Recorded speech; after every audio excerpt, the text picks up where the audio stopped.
Hello and welcome back to another episode of the Running in Circles podcast.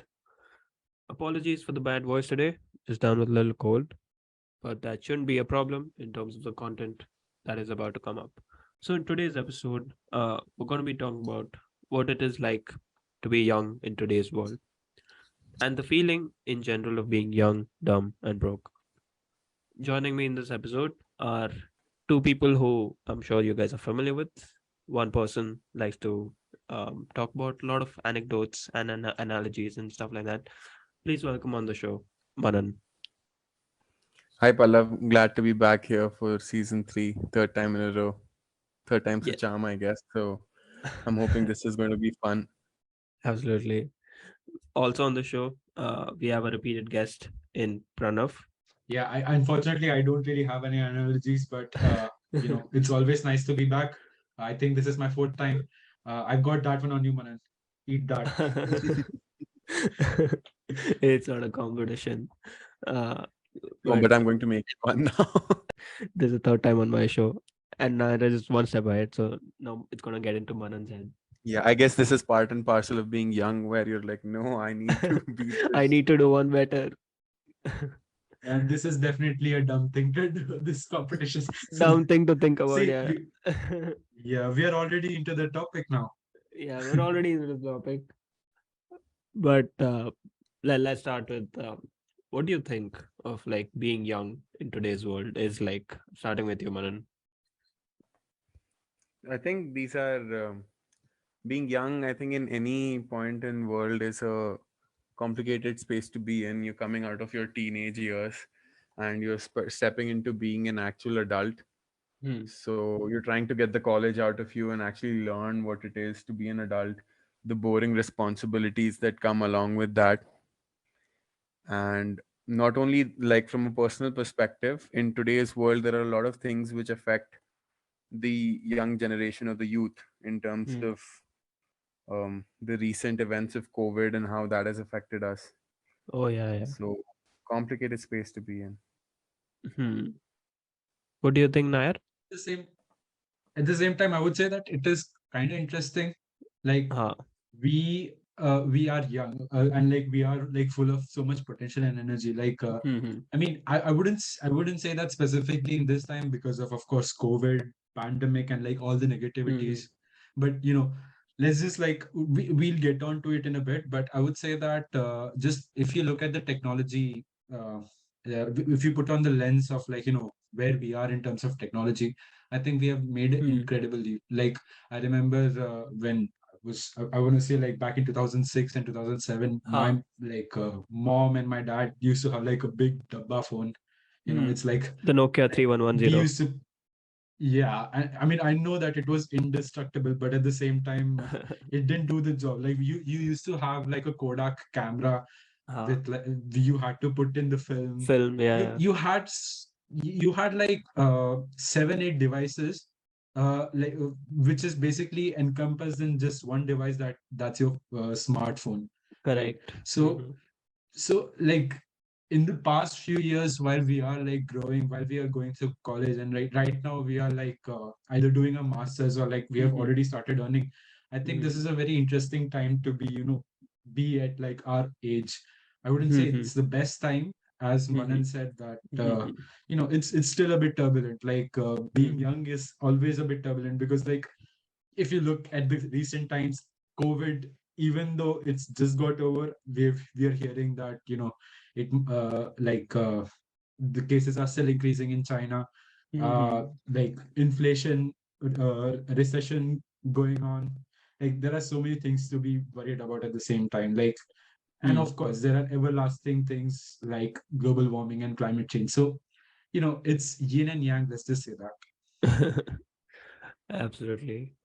Um, so I mean, I agree with what you said, and apart from that, I feel uh, you know it's a very challenging time to be young, and as well as it's a great time to be young, uh, because our generation has been like, it has been touted as that generation that is going to save the world, right? So that is an opportunity as well as a, what do you say, a standard that like we as a generation have to live up to. And I agree with what you said in terms of our generation being more appreciative of the rise of technology, than the generation that is coming up, because I don't think our generation, we got what phones and smartphones when we were just starting in our uh, 10th We grade got a glimpse into like what it was without the smartphone and stuff. what So it we was. have like, Correct. yeah, Correct. just a A little whole bit. some not a a broad picture of what technology has meant. Yeah, I Like the guess we can next. still appreciate the technology that we have, because we've seen days without technology. The Correct. upcoming generation would not have that advantage. Correct. The next They've grown up generation, with it. Yeah. they have grown up with tablets, and like they submit their homeworks through Google Classrooms and stuff like that. So I mean, that is like an advantage for us, I guess. And also, like, there are so many opportunities as a generation because of the challenges that we are going through. Like, to continue with what Nair said, there are so many challenges that we're facing. One is, biggest one is probably inflation. Like, I don't our generation is going to find it super hard to own a house, I feel, because the cost of living has just gone up so much. Most of us, anyways, I mean, our generation mostly prefers to stay at rent, anyways, but that comes with a different set of challenges. And to own a house, it's going to take at least 10, 15, or maybe even 20 years to get there. And there are so many other challenges also, like because of all these uh, you know exposures to information. We are supposed to be we're supposed to act like 5 years older and more mature. Like, let's say the maturity that you get at the age of 30, we're supposed to have it by now, because of the sheer volume of information that is out there and stuff like that. And because of all these things, our generation is also having a big mental health crisis, and there's a lot more conversations around that.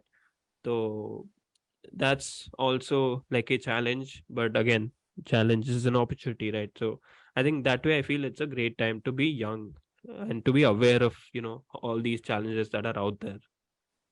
What do you think of this? Absolutely. Like you almost like took my this thought when you said that owning a house would be so difficult, because like either the prices have been jacked up, and like as a result of that, we are it's not more of like we are preferring to rent, it's more that we are It's a forced to rent. Because force, huh? yeah, like same with like if you look at this like I think around especially in USA, when there was like the economic boom, people started Hmm. buying lots of cars, Hmm. and they started owning lots of capital. But at Hmm. this point, we prefer renting a lot of stuff than owning. Hmm. And that preference comes through the fact that renting is cheaper in short term. Hmm. Hmm. Of course, in long term, it's not the case, but Yeah. we don't have the capital or the money to own like look at a longer picture Hmm. at this set point.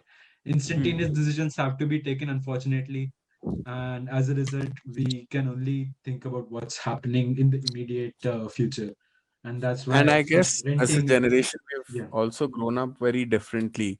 So if I look at my grandparents' generations, they lived in the same house for their entire lives. They spent 80 years in one city, Yeah. and have probably spent half their lives in the house they built. And uh we don't have that kind of stability or the yeah. feeling of settling down. As Yeah. Nair said, we That's a don't know where we will be in 2 years from now. uh And if I was to personally look at an option of taking on a loan to buy a house, that is something that I'm not going to commit to.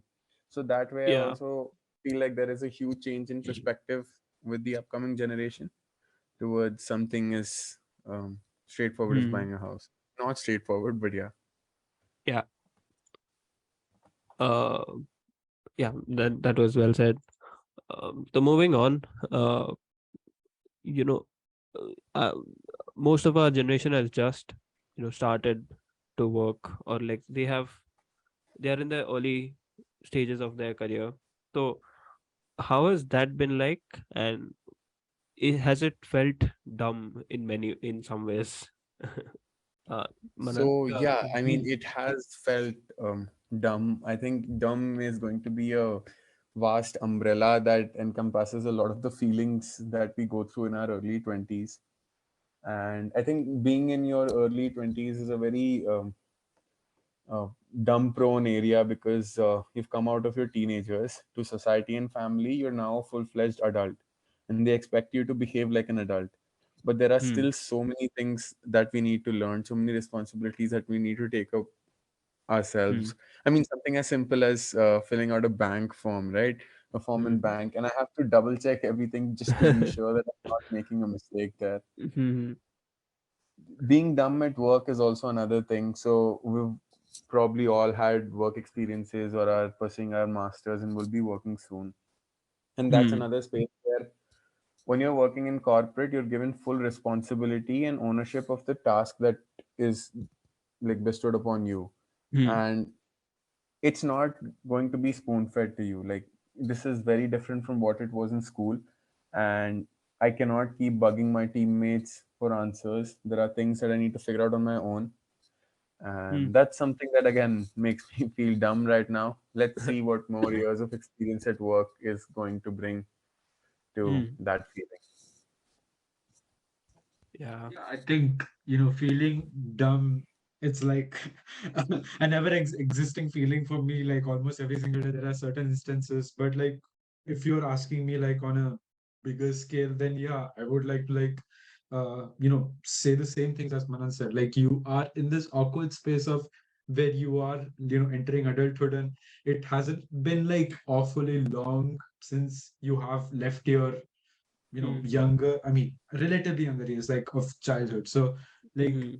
we are like exactly like filling bank forms for the first time. We are like maybe filing our tax returns for the first times.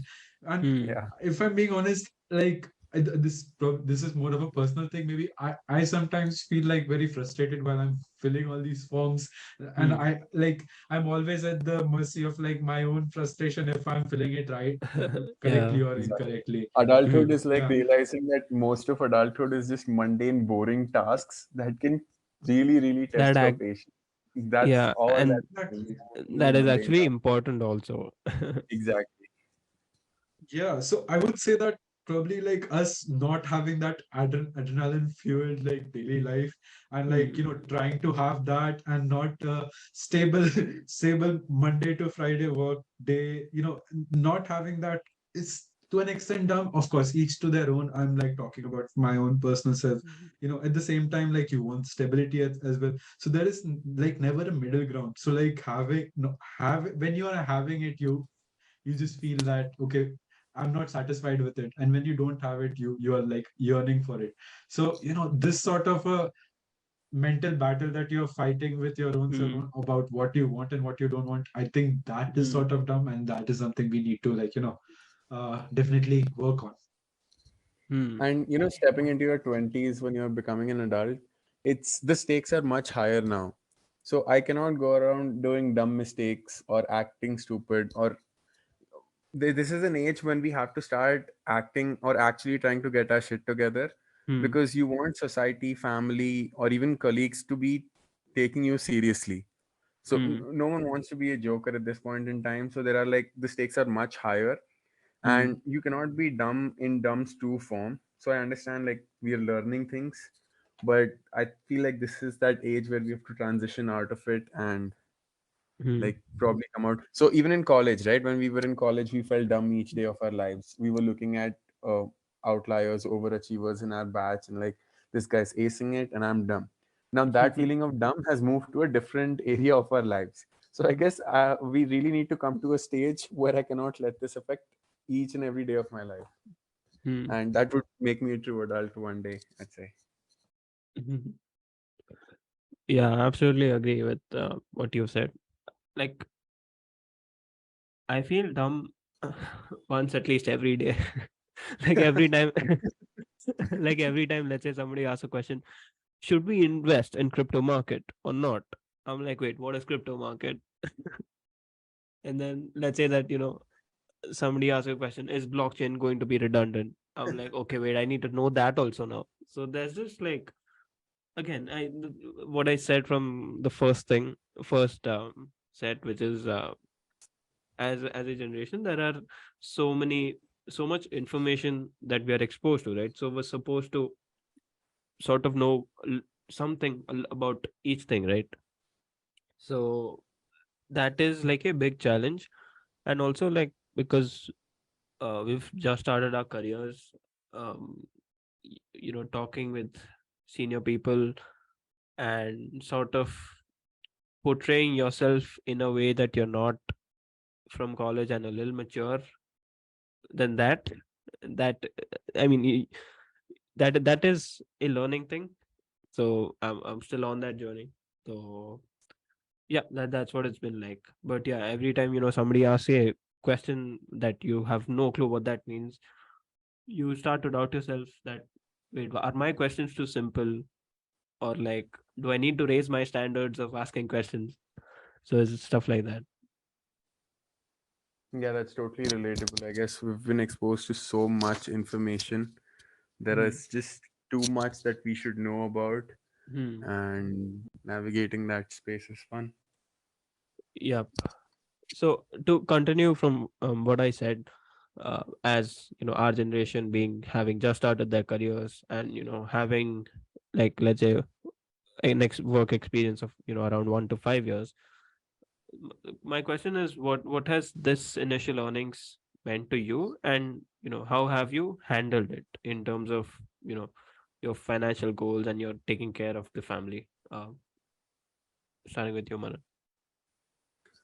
So yeah, I guess I started earning around a year and a half back, 2 years back. Hmm. And you step out of college and you start earning, and in some cases you could be responsible for more than just yourself, Hmm. financially speaking. Hmm. And that's a complicated space to be in. Again, too much use of the word complicated, I guess, but it's again learning to have control over your money. So in college it was uh very different, right? I mean, I wasn't Hmm. spending my own money if I was going on trips with you guys. Huh. So this is very different. I guess I learned a lot on how to invest, and I have this vague budget. So I do not budget down to each expense, but I do have a budget of how what is allocated to what part. So there Hmm. are set investments, and I also try to invest early in the month so I don't blow it off after towards the end. Hmm. And I Hmm. guess that has helped instill a feeling of discipline. Hmm. Hmm. So I've learned how to diversify my investments and take the like minimize the risk in terms of that. Do not put all your eggs in one basket. And I'm Classic also saying. ensuring, yeah, and I'm also ensuring that I do not get too serious with my money. So this Hmm. is also an age where most of us are not married or do not have full-fledged family responsibilities, Hmm. and Hmm. it's probably an age where we can still spoil ourselves without being too much of a serious adult. So Hmm. I also ensure that there is some amount of money set that I will, very simply speaking, splurge or just try to spoil myself with. Hmm. Hmm. And I think that's something that everyone should try to do, or try to set apart some amount as much as Hmm. one can. And yeah, those are some of the learnings of how I manage my money over the last 2 years. Hmm. I feel like you have worked a little more than I have, but like, in terms of what you said about investing and stuff, I feel like my perspective on that is, I'm not there at an age where I have, let's say, enough earnings to invest, or let's say the money that I've earned has, like, basically it has gone into my investment of education, right? So like, the investment part, I feel I'm not there yet, but that's what you've said was very valid, and for sure that is like a total different episode Yeah, on this podcast. yeah, I mean, yeah. sure, in the next season or something, we can like talk about early investing and stuff like that. We have so many tools and securities and ways of investing Huh. that I guess there's no minimum standard of investing. So, like Hmm. earlier, if I look at my grandparents' generations, and if they had to invest in gold, they'd probably be looking at buying, physical gold, and Yeah. that would be a minimum quantity of probably 10 grams. But Hmm. now, looking at it from an India perspective, I Hmm. have gold bonds that are issued by the government, and I can Hmm. buy as little as 1 gram of gold without having to think about its security or physical Hmm. access. Hmm. So a lot has changed, and I guess learning about Yeah. most of these investment instruments can be really helpful. But yeah, again, that would Hmm. digress from today's topic and can probably be another Yeah, session. yeah, for sure. Once a lot of us, a lot more people start earning, and then they are a little senior in their career, then investing is a good topic for an episode.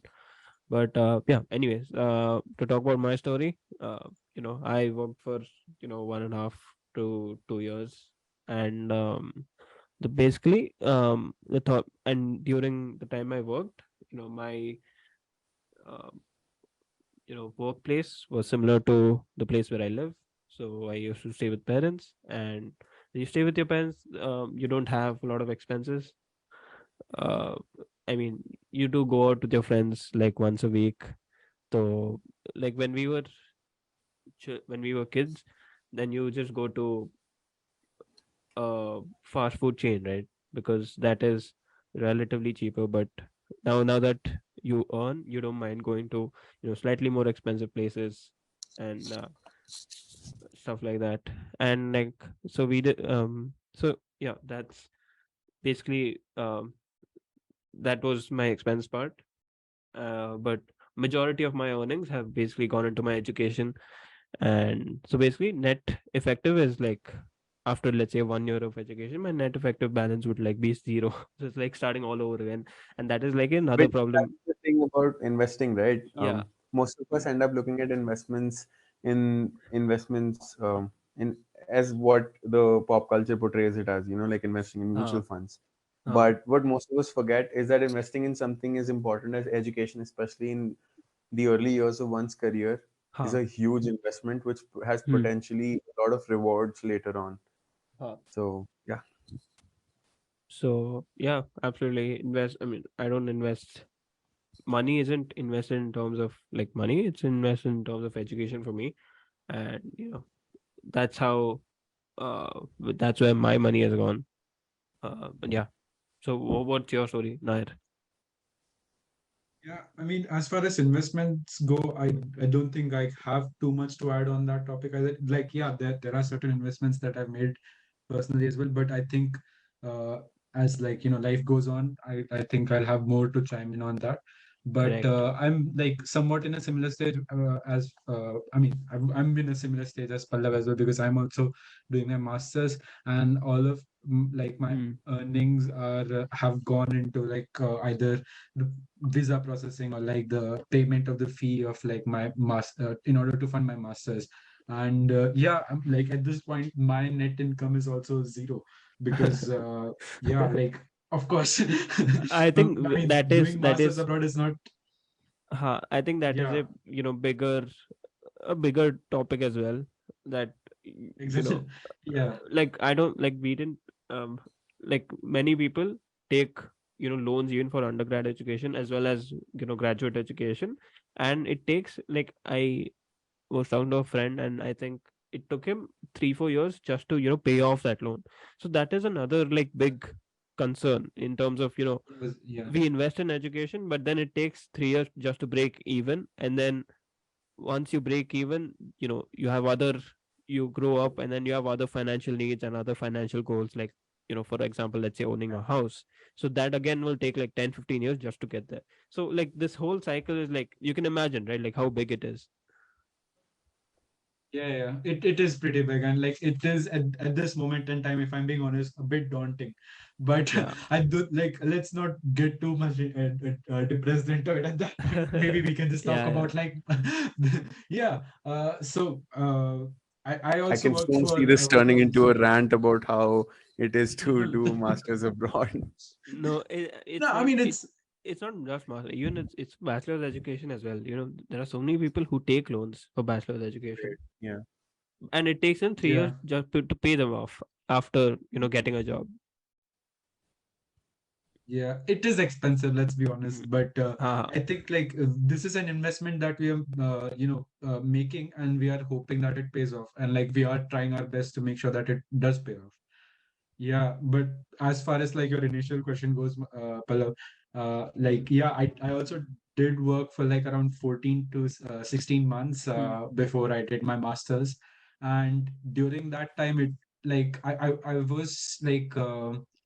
I was in Delhi for a few months, and I was back at my home like whenever COVID hit.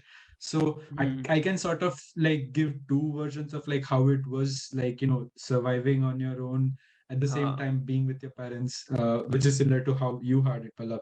So ha. it's very challenging to make sure that you like manage the money properly like throughout the Mm, month, because this is the first time you're earning your first paycheck, right? This is the first paycheck that you've ever had. You have to make sure that you're feeding yourself, which sounds very absurd. But yeah, you mm. have to take care of that. You have to make sure that you are cleaning your house, you're making sure like Correct. the height, Ha. your personal hygiene is good, your hygiene like of your environment where you're staying is good. And Mm, there are like so many like bills that are coming your way that needs to be mm, paid, which is like a big hassle of its own. And like, just starting off the bat, it is very daunting, but ha. it is a very interesting experience, if I'm being honest. Like Mhm, I was renting a place in Delhi, and yeah, I like Delhi was an interesting place to live and earn your initial paycheck, if I'm being honest, a bit expensive, but yeah, it was interesting because you get to sort of learn from people around you as well. Like the people like our neighbors, they sort of gave us some advices on like whom all to hire, or like if you're hiring someone to cook your food, or if mm, like what happens if you're not, and like mm, all that stuff. So mm, it was kind of interesting. Yeah. mm. Yeah. So, anything else to add on, or are we coming close to this conversation? I guess what we can say about like Mm, the first question of like when we started off mm. related to this, we can also sort of chime in on how like our job opportunities are also decreasing. So it is Oh like, yeah. I know it's a big topic of its own, of course. Yeah, Like, yeah. and it comes in tandem with like inflation and Mm-hmm. housing prices increasing. Geopolitical crisis and Yeah, stuff like that. Mm. and recession, of course. But I Yeah. think like this is also one of the things that is a big challenge of like, being in the generation that we are right now. And it's going to Mm-hmm. be a bigger challenge for like generations to come, especially with Uh, automation and AI uh, being a thing. yeah, yeah. New jobs will be created for sure, but I think, uh, it'll be an interesting transition process that, we have to make sure that we are keeping up with it. That's the only way we are going to make sure like job opportunities are there. So Hmm. yeah, that's maybe one more thing that I want to highlight. Hmm. Yeah. So, you know, to close out this episode, there's this. You guys must have seen the movie Ye Jawani Hai Diwani, right? Yeah. So there's this quote which Bunny says, Right. 22 तक I पढ़ाई, can see 25 where पे this is going. नौकरी, 30 पे what is Sure. that, 30 पे शादी, 50 पे retirement. And looking back at, I mean, that movie of course aged with time, right? So looking back at it now, I think that has changed to 25 तक पढ़ाई, 30 पे break even, and then 50 पे retirement or something. New No, not even 50, definition. 60 पे Yeah. retirement, something like that, dude. Bro. It's just not possible. Yeah. All right. It's So, yeah. yep, that brings us to the end of the episode. I will catch you guys next Sunday. Bye.